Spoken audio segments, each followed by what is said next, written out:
बहुत पहले की बात है। एक गांव में सरोजनी नाम की औरत अपने बेटे मनोज के साथ रहती थी। मनोज हनुमान जी का बहुत बड़ा भक्त था। वह सुबह उठकर हनुमान जी की पूजा करता और उसके बाद ही कोई काम करता था।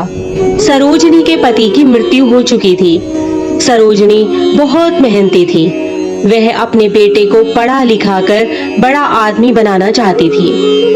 सरोजनी अपने बेटे को पढ़ाने के लिए लोगों के घर में आकर काम करती थी, जिससे उनका गुजर बसर चलता था। एक दिन मनोज घर आया। वह बहुत परेशान था, तो उसकी माँ ने उससे पूछा, बेटा तुम इतने परेशान क्यों हो? तो इस पर मनोज ने कहा, माँ मुझे बिल्कुल अच्छा नहीं लगता कि तुम लोगों के घर जाकर काम करती हो, और तुम कब तक ऐसे ही काम करती रहोगी? मैं पढ़ाई छोड़कर कोई काम कर लेता हूँ, जिससे तुम्हें लोगों के घर घर जाकर काम न करना पड़े। सरोजनी ने मनोज की बात सुनकर कहा, नहीं बेटा, तुम अपनी पढ़ाई पर ध्यान दो। एक दिन हमारे सारे कष्ट दूर हो जाएंगे। हनुमान जी पर भरोसा रख।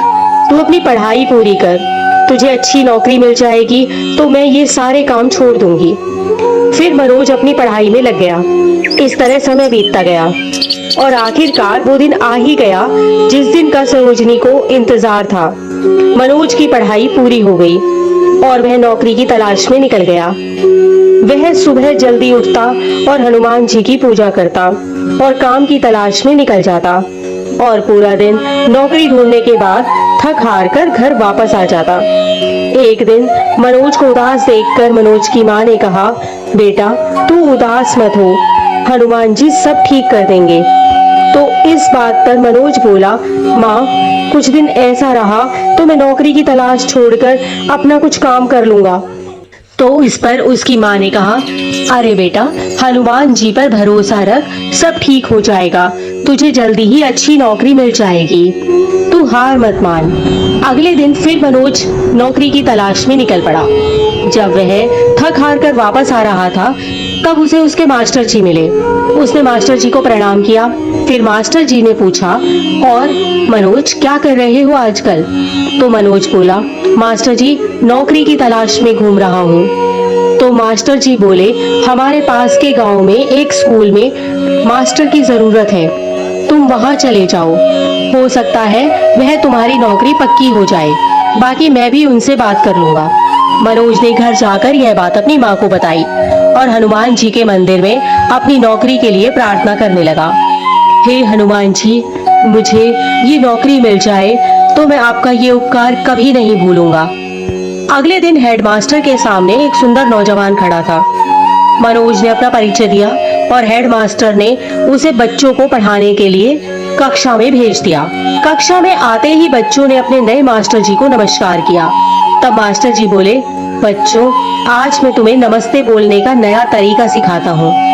जब किसी को मिलो तो नमस्ते की बजाय राम राम किया करो। इससे भगवान राम तुमसे प्रसन्न होंगे और तुम्हारे सारे काम बना देंगे और सामने वालों को भी अच्छा लगेगा। फिर मास्टर जी ने उन्हें रामचरितमानस की चौपाइयाँ सिखाई। मास्टर जी के 3 दिन पूरे हो गए। मास्टर जी के 3 दिन पूरे होने के बाद हेड मास्टर ने बच्चों की परीक्षा ली, जिससे वे काफी खुश हुए और उन्होंने मास्टर जी की नौकरी पक्की कर दी। अगले दिन मनोज के मास्टर जी ने उसके घर आकर दरवाजा खटखटाया। मनोज ने मास्टर जी को अंदर बुलाया और कहा, मैं माफी चाहता हूँ गुरुजी, मैं बहुत बीमार था इसलिए मैं स्कूल नहीं जा पाया। मास्टर जी बोले, अरे ये क्या कह रहे हो मनोज? हेडमास्टर जी ने तो तुम्हारी नौकरी पक्की कर दी है और उन्होंने तुम्हारी बहुत तारीफ की थी। उन्होंने कहा कि तुम बहुत अच्छा पढ़ाते हो। तुमने बच्चों को रामचरितमानस की चौपाइयाँ सिखाई हैं जो आज तक कोई नहीं सिखा पाया। यह सुनकर मनोज बोला, जब मैं स्कूल गया ही नहीं तो मेरी जगह बच्चों को किसने पढ़ाया? थोड़ी देर सोचने के बाद मनोज की आंखों में आंसू आ गए। वह फफक फफक कर रोने लगा। मास्टर जी से बोला, मैं समझ गया गुरुजी, मेरी जगह मेरे हनुमान जी बच्चों को पढ़ाने गए थे। राम नाम की शिक्षा बच्चों को वो ही दे सकते हैं। फिर मास्टर जी बोले, बेटे तुम्हारे ऊपर तो हनुमान जी की बहुत बड़ी कृपा है, तुम धन्य हो। वह हनुमान जी के मंदिर में गया और हनुमान जी का ध्यान करने लगा और पूजा करने के बाद बच्चों को पढ़ाने स्कूल चला गया। इस तरह हनुमान जी ने मनोज के सारे दुख दर्द दूर कर दिए।